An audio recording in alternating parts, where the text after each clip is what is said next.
Let's hear it for the oldest and highest paid profession in the world. Let's hear it for comedy there, guys. First of all, I just want to thank everybody for coming out tonight. We really appreciate it. It's great to see everybody here tonight. We want to thank CT's Deli for coming out. How did you like the food?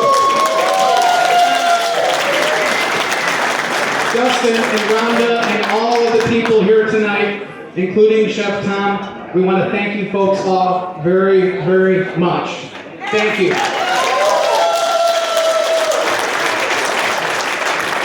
I would like to introduce DJ Ventura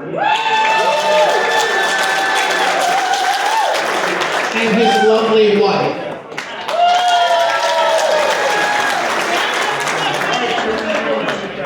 I just want to let everybody know that none of this could be possible tonight without the help of my friend and my business partner, Kristen. So let's give her a big hand.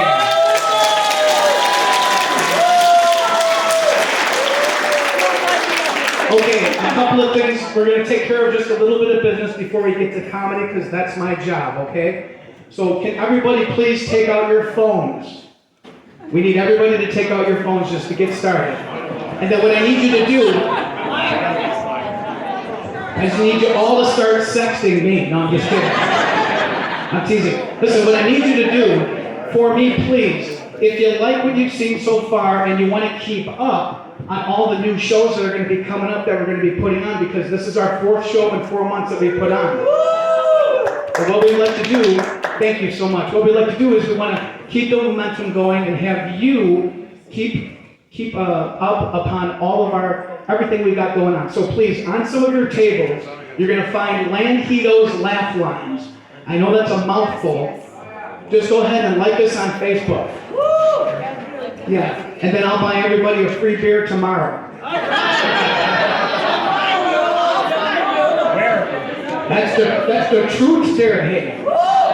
Don't you know? Don't you know? But if you can do that, look. All right, I can already tell we're gonna have a problem with this table right here. I'm just teasing. No, here's what. But listen, do me a favor, if you can, please take your phones and set them to vibrate for the ladies. And off, please, because we don't want to have any problems. And then also, listen, guys, if you can do me a favor, because listen, I don't want to be a jerk. We all want to have a good time tonight, right? Yeah. Okay, so here's what I need you to do. The talking time is over. For you. The talking is over there, hey. This is the show. This is what you came to see. What we need you to do is, we need you to either do 2 things. Just shut that mouth like this, or put a straw in it or put a drink up to it. That works really good. Speaking of drinking, I'd like to raise a glass up high here for everybody. And I want to tell you, thank you for coming. We love you, Wisconsin and Rhinelander. Thank you.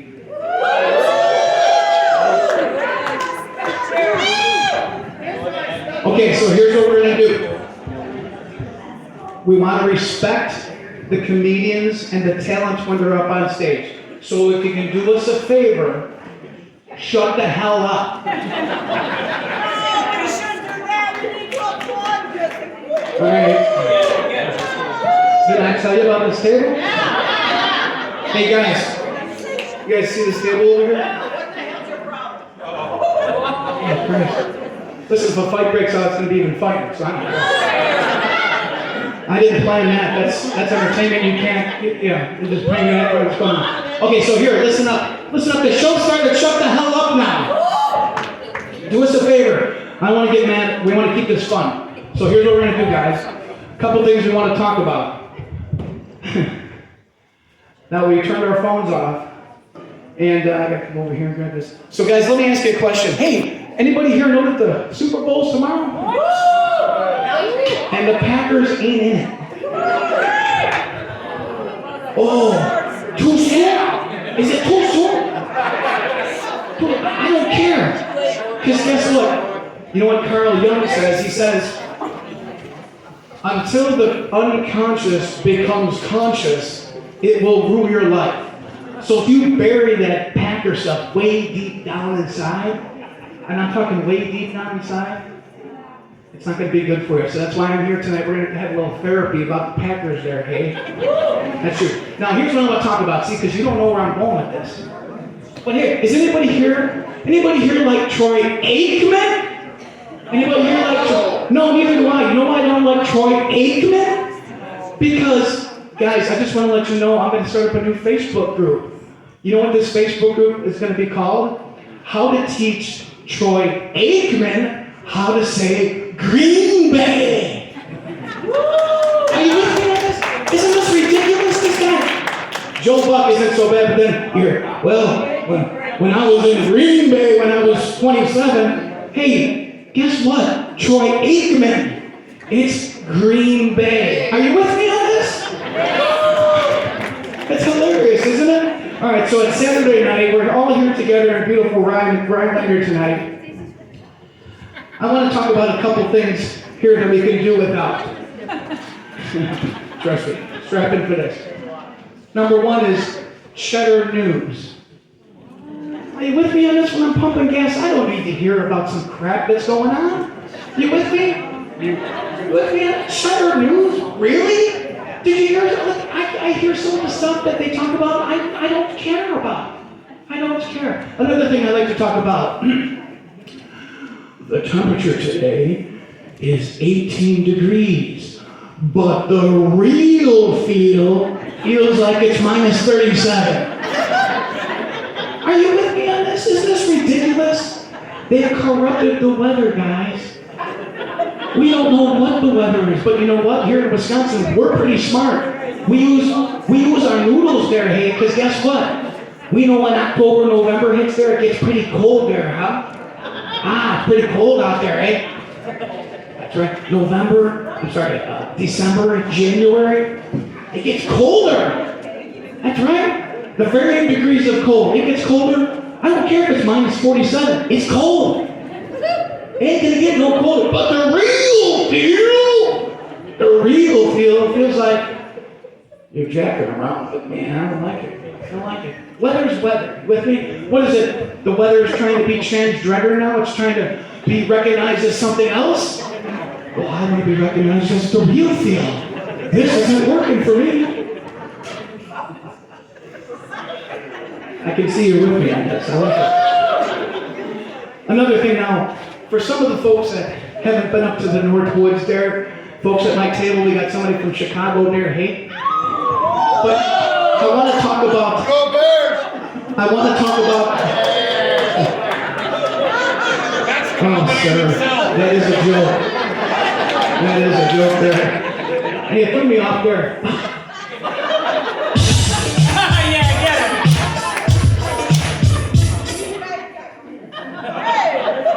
But I want to get back to the Hodak story, because you know how the Hodak story came about?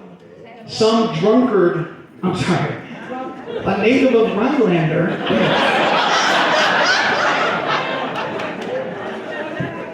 was trying to chug his beers, and the neighbor's dog was barking when he was outside. You familiar with this? Yeah.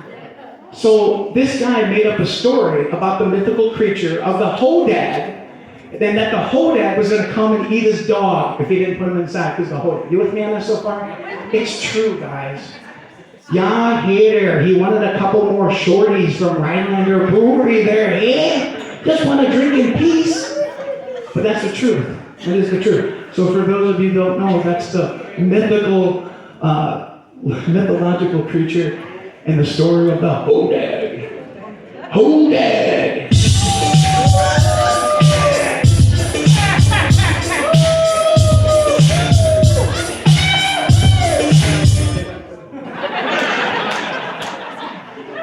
You'll have to forgive me, I'm pasty white.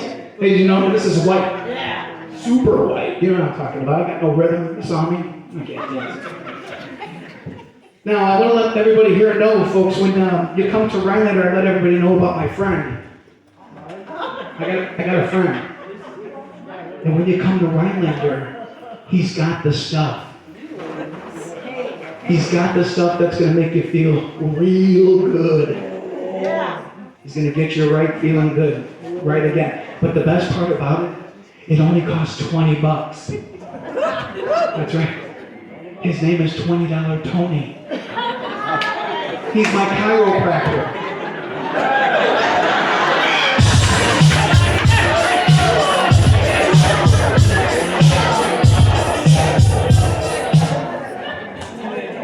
It's true. Anybody here familiar with Mr. $20 Lowenberg talk?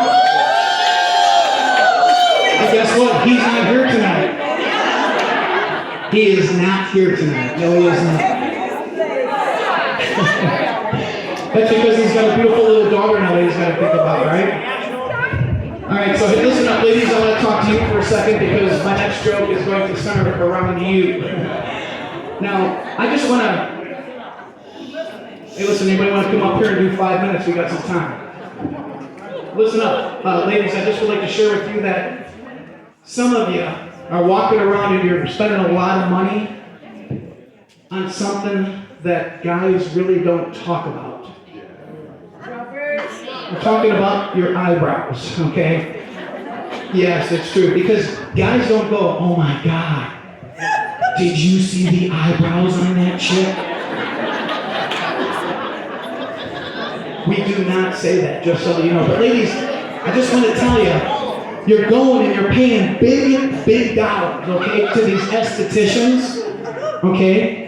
And the first thing they do is they shave off your eyebrows. And then they tattoo them back on. And ladies, I'm telling you, some of these estheticians are not doing a good job for you at all. You know what I'm talking about. Because ladies, some of you come out like, shit, your shit is over here, and it's higher than it should be. You know, see? But this is all you gotta do, just tattoo it before you shave it off, right? Right? But no, you trust them, and they're mad at you because you told something about your boyfriend that Cheryl did not like. You know what I'm talking about? So, this is what you end up with. Now, ladies, when I'm walking down the street, you know it's true. When I'm walking down the street and I see you walking down the street like this, y'all, I don't know if you're at the high or low end of your bipolar cycle. I can't tell either way. I need some help. Looking at me all crazy and shit. I don't know what's going on. Right? You know it's true.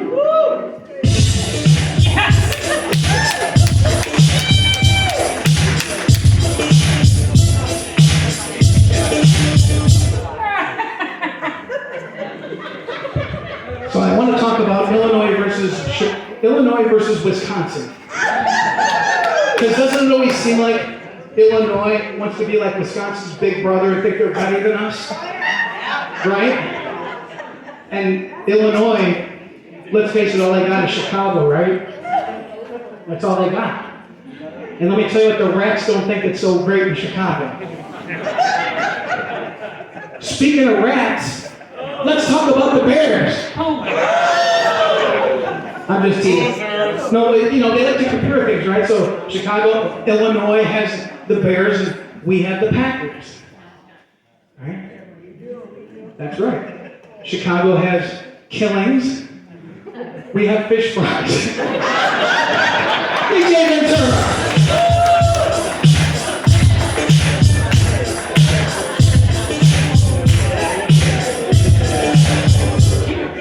Okay, listen, I'm going to leave you with this so we can keep this thing going.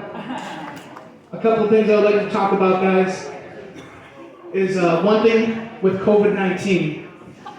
You know what I'm talking about, the scandemic. Oops, did I say that? The pandemic. Oh, I'm so sorry, did I say that? One thing about COVID-19 is I can say 100% that it has all brought us together. Isn't that correct? Yes, it has. And what it's all brought us together is we have all forgotten about race. Isn't that amazing? We've all forgotten about race because it doesn't matter what color you are now. We found a new way to discriminate against each other. The vax and the unvaxxed. Are you with me on this?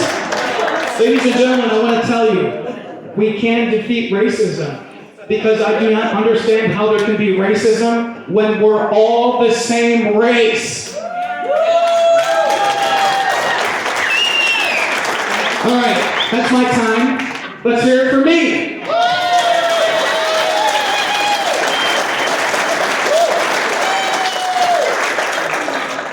Thank you very much. Okay, so I'm really excited to introduce this next comedian. This young lady has come all the way from Madison, Wisconsin. Weighing in at $112. No, I'm just kidding. Listen, I want you to put your hand. Oh, by the way, listen, I want to hear you guys. Just let me hear your, like, if you guys were really, you heard the best joke in your life, let's hear how you sound. Let's hear it.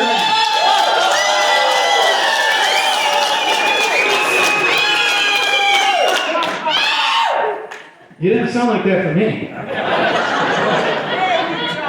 Let's keep the energy going for Miss Samantha Suomi.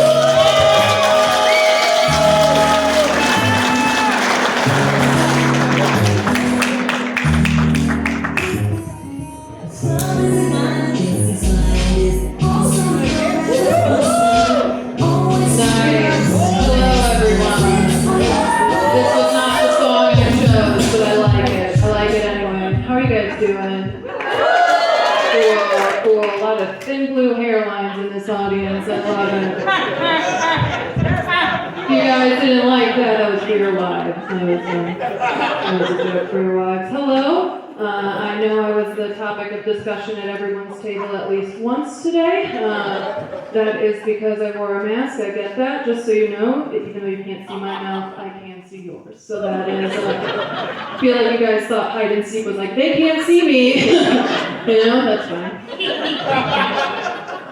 No, I'm excited to be here. This is cool. I didn't know there was this many people here. That's awesome. You guys got the whole town together. I appreciate it.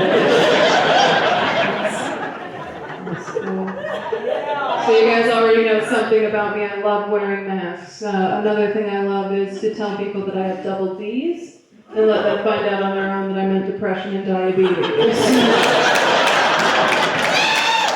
And I have small tits. To get more specific on you guys, I am type 1 diabetic and type 2 bipolar, or as my doctors and I like to say, a triple threat to myself. That's fun. We have fun at the doctor's office. Not many people know much about diabetes, and I totally get that. Why would you learn about something that doesn't affect you personally? You know, that's what is empathy but someone else's problem, you know? But I will give you guys some credit. I know I've been a little hard on you. I'm sorry. I'm from Madison. We're better than you. I'm kidding. I may be kidding. I don't know. No, I will give you guys some credit. I know not many people know much about diabetes, but everybody does know somebody with diabetes. And the reason I know that is when anybody finds out I'm type 1, they always list off everybody they've ever heard of with diabetes, as if they're movie credits. I do not know these people, but it is nice to know they are out there meeting kind people like you. That is wonderful. One time somebody told me that her cat was diabetic. So I was like, you should put that cat down. That sounds terribly inconvenient. I'm worried that my cat might be diabetic. She doesn't have any signs or symptoms, but they say pets become like their owners, and she just got put on the same antidepressants as me. Yeah, now we both can't come.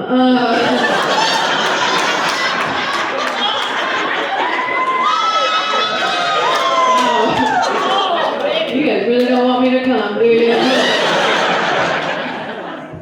No, but people have asked me before, like, how did you know your cat cat was depressed, and honestly, again, no signs or symptoms, but I did know I had to do something when I found her suicide note. Because I was like, man, if this doesn't work, you're gonna have to try 8 more times.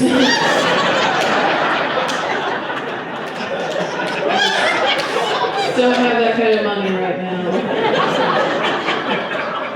So I did save my cat. I am a hero. Yes, thank you. I have a cat with depression and a dog with anxiety. I'm crushing it.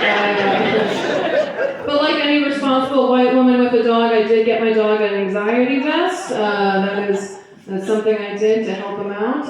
I didn't realize, and this is a little pro tip for you guys, a little insider information. I didn't realize you have to be worried about dog anxiety vest brands, but you do, okay? And the reason I know that is because I was super excited about this dog vest coming in, and then I saw that the brand name was Neo Ally. Yeah, so now best case scenario, my dog is a Nazi. Worst case scenario, I'm a Nazi, you know? Even worse than that is every time somebody comes over, I have to go get this Nazi war memorabilia out of my closet, put it on my dog, visibly calm them down immediately. Not my favorite look, personally. I am glad I got him this anxiety vest, though. I'm excited to take him on trips to the zoo. Just like how parents like to tell their kids they have it better now than they did, that's what I like doing with my dog, walking around zoos and stuff, you know? Like, look at what could have been. So, is that why it's the best? I don't know. I don't know. But you can learn a lot at zoos. I don't know, are we a zoo-friendly kind of crowd? We like zoos? We like zoos? Cool. It's usually a little more tepid than that, but a lot of people here are pro zoos. Cool. I am too, you know, like, I think we can learn a lot of lessons at zoos. Not really from the animals, that lesson's pretty consistent, and that's that they're sad and don't want to be there. But we can learn lessons from our humans at the zoos, you know, fellow humans walking around. For instance, I learned that people are allowed to have as many kids as they think is enough.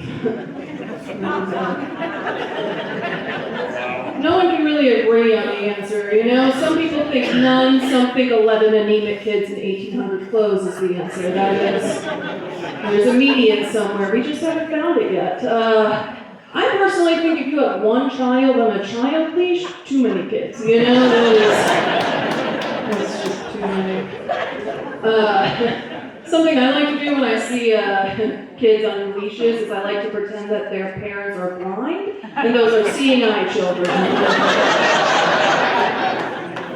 Blind or not, never going in the direction they thought they were going to go.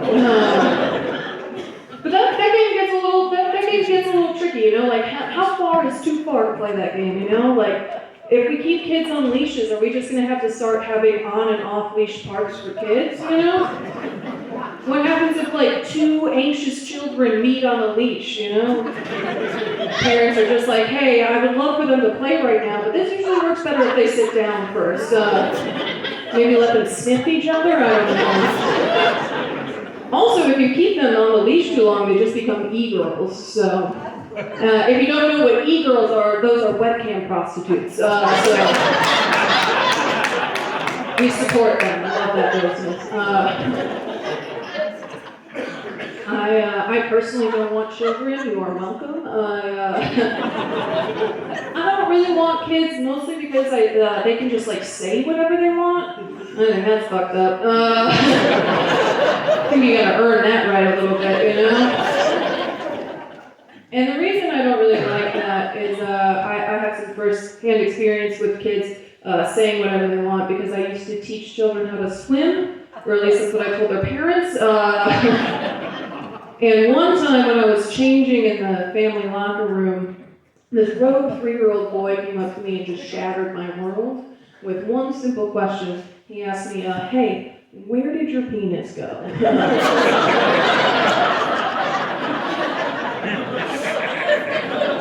I immediately went with heaven. I said heaven almost stupidly.